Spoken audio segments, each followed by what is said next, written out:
E Maurício, uma dúvida para você, sim, que eu acho que tem muita gente que tem dúvida também.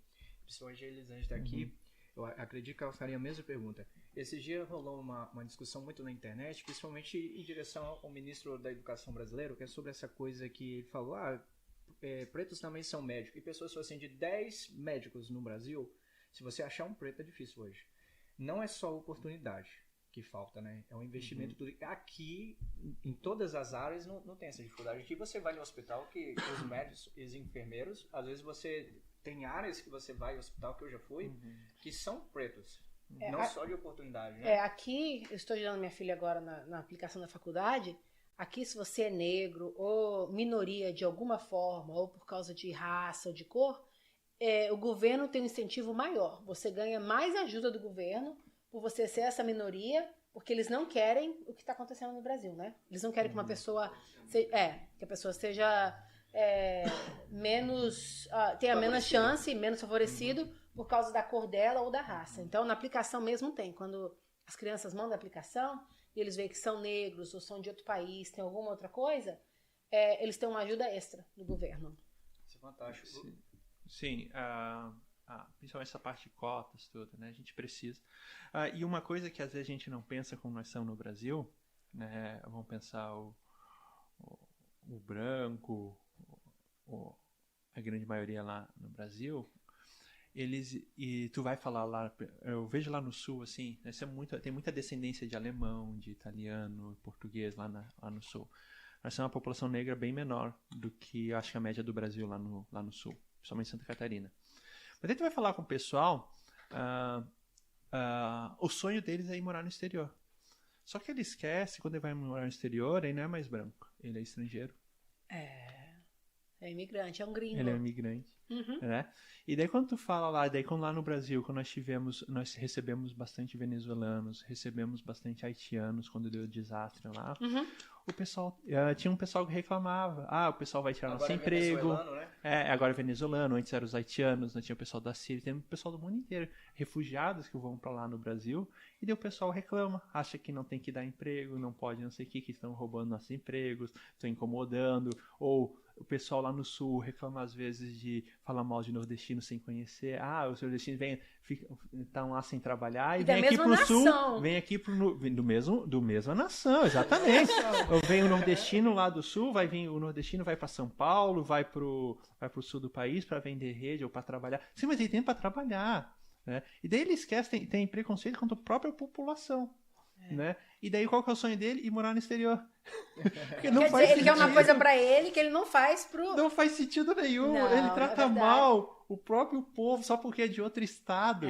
Acha que, né? Vai roubar alguma coisa. Mas ele não quer sair pra vender a rede na rua. Já não quer trabalhar. E daí quer ir pra fora. E o sonho dele é, que sonho ir morar no exterior.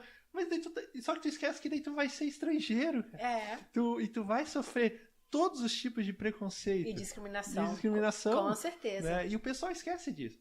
E realmente, sim, acho que lá nós precisamos dessas políticas de cota.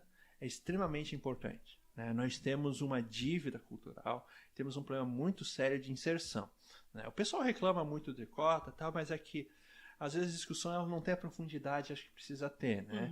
Mas por que a gente precisa de cota? O que é a cota? A cota porque se nós tiver pessoas, se nós conseguir botar pessoas a fazer a universidade e dar uma oportunidade delas terem uma profissão melhor, a família daquela pessoa vai ascender de classe também.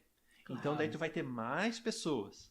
Né? Então, quando que nós não precisaríamos mais de classe? Quando nós tiver 55% da população que é a população negra. Então, se nós tivéssemos 55% dos universitários são negros. Em qualquer empresa que tu vá, 55% dos empregados são negros. Em qualquer posição. Negros, mulheres, tal. A gente tem esse problema. Então, tu não encontra. E daí o pessoal reclama de cota. Mas eu acho que nem entende o que ele está falando. Às vezes porque a discussão não está chegando à profundidade. Ele acha que só está dando vaga por estar dando vaga. Mas e se tu pensar, assim, até pouco tempo atrás, quando se falava USP, universidades federais, tinha assim, um prestígio muito grande. E depois de um tempo para cá, não sei se foi 2008, eu não sei bem quando é que foi que mudou a legislação, que começou a ser 50% das vagas das federais são para quem se forma em escola pública. Tá? Hoje, 55% das escolas são das escolas públicas, não são mais das privadas, porque até início dos anos 2000 era só pessoal que se formava em escola privada que conseguia as vagas nas federais. Quer dizer, o contrário, né? Quem precisava, quem podia pagar era o que não estava pagando. Então, se fala, só pessoal que tinha dinheiro e estudava nas melhores escolas conseguia passar no vestibular para entrar na federal, para estudar de graça. Né? Daí teve a mudança na legislação, que agora 50% das vagas das federais são para quem é para escola pública. Tá? Isso aqui daí o que acontece? O pessoal reclama de pobre, né? Acha que os alunos já não vêm preparados para ir para a universidade, ou o pessoal já começa a dizer, não, na universidade o pessoal só faz algazarra, o pessoal se droga, não sei o quê. E daí entrou num desprestígio das universidades federais. Porque começou a entrar pobre na universidade. Por causa do que a gente estava falando antes, por causa dessa classe econômica que tem no Brasil, né? Eu acho que no Brasil nem é tanto negro e branco, é mais pobre, rico e pobre. Se você for negro e tiver dinheiro, só que não tu tem pega problema. a 55% da população é negra, então a grande maioria é negro que é pobre. Todos os negros são pobres. Né? Tem pouco, e nós temos que ter uma mistura melhor, né? Com certeza. Oportunidade de facilitar a vida do brasileiro, independente, né, de cor. Mas como ele falou, o índice é 55%. Então, o favorecimento de oportunidade é incrível a desigualdade do brasileiro. Mas olha, a faculdade está perdendo prestígio porque está cheia de pobre. Exatamente. Mas o pobre tem que ir para a faculdade para ele ter uma educação, para ele deixar de ser pobre. Exatamente. O pessoal fala, porque se tu vê o governo atual, eles ficam falando, não, mas a universidade é lugar de algazarras, ficam de festa, não sei o quê. E você formata aqui. Eles falando mal. Porque ele não vê aqui a universidade aqui, né? As festas aqui do college, do dorma. Mas eles estão perdendo aqui. Mas antes disso não se tinha, né? Agora eles querem chamar só universidade privada no Brasil, não sei o quê. Tá? Não, eu acho que isso ali, esses barulhos, essas reclamações são porque são as pessoas que estão. Quem tinha privilégio está perdendo os privilégios. Né? E daí fica incomodado que outras pessoas têm acesso. Como é que um pobre agora pode ir na mesma faculdade que eu me formei? Ou pode ter o mesmo carro que eu. Exatamente. Ou pode morar no mesmo bairro que eu. Morar no mesmo bairro. Então a gente precisa, né? As políticas de cota e de incentivos são extremamente necessários. E não vai dizer que é tudo igual, porque não é. Mas não tem como competir. Tu pega não tem como competir, porque as oportunidades não são as mesmas. Como é que vai pegar um aluno de um pai, assim, de uma família que o pai e a mãe têm empregos de carteira assinada? Tadinho. Né? Vamos assim, o pai e a mãe têm carteira assinada, então o filho estuda num colégio particular. Nunca faltou comida, nunca faltou água, nunca faltou internet na casa. Né? Ele nunca teve que faltar a aula porque não tinha como ir para a aula por causa de ônibus. E daí não trabalha, e para estudar, para passar na universidade. E daí como é que tu vai dizer e daí o filho do pobre que não falta comida, não tem, às vezes tem que faltar aula porque não tem como ir, não tem internet em casa. A pessoa daí tem que trabalhar, daí com 14 anos está trabalhando. Pra ajudar em casa. Daí tem que trabalhar. E daí, que é normal lá no Brasil, as crianças começam a trabalhar já 14 anos menor aprendiz, ou 16 já estão trabalhando hoje de carteira assinada. Né? Mas assim, isso é a pessoa que vai trabalhar carteira assinada, né?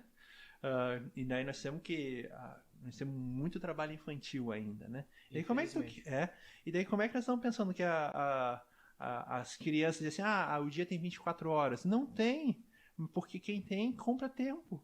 Né? E o povo, não, daí tu tem que ali o aluno que tem que trabalhar o dia inteiro, como eu tive que fazer. Cansado, né? Sim, daí tu trabalha o dia inteiro, que eu trabalho desde os 15. Eu comecei com 14 para virar 15. Quando eu comecei a trabalhar foi quando mudou a legislação para só podia assinar carteira com 16. Qual foi o seu primeiro trabalho? Eu fui office boy. O pai tinha um amigo que tinha um escritório, daí ele conversou tal, daí conseguiu para mim para trabalhar de office boy ali, com 14 anos. Eu trabalhei um tempinho, daí depois eu fui vendia sorvete. Depois fui vender sorvete um tempo. Depois a gente volta nessa parte ali. Mas tem uma parte, tem umas coisas interessantes para ficar. Mas eu estou falando assim, eu trabalhei, né? Assim, porque Eu comecei a trabalhar com 14 anos, para 15, só que eu fui morar sozinho com 15 anos. Meu Deus. Eu saí de casa e fui morar sozinho com 15 anos. Tá? Então, mas por que eu saí? Né? Então, o que é? Eu era atleta, né? Eu gostava de correr, então eu corria bem de bicicleta e tal. E daí eu consegui um clube lá de Florianópolis, do Havaí. E daí eles me deram uma bolsa e eu era atleta. E daí fui morar no alojamento. Eu morava dentro do estádio do Havaí, lá em Florianópolis, na Ressacada.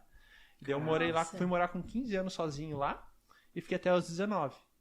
Lá. Então eu corria, participava, eu ganhava salário de atleta. Eu lembro na época eu ganhava.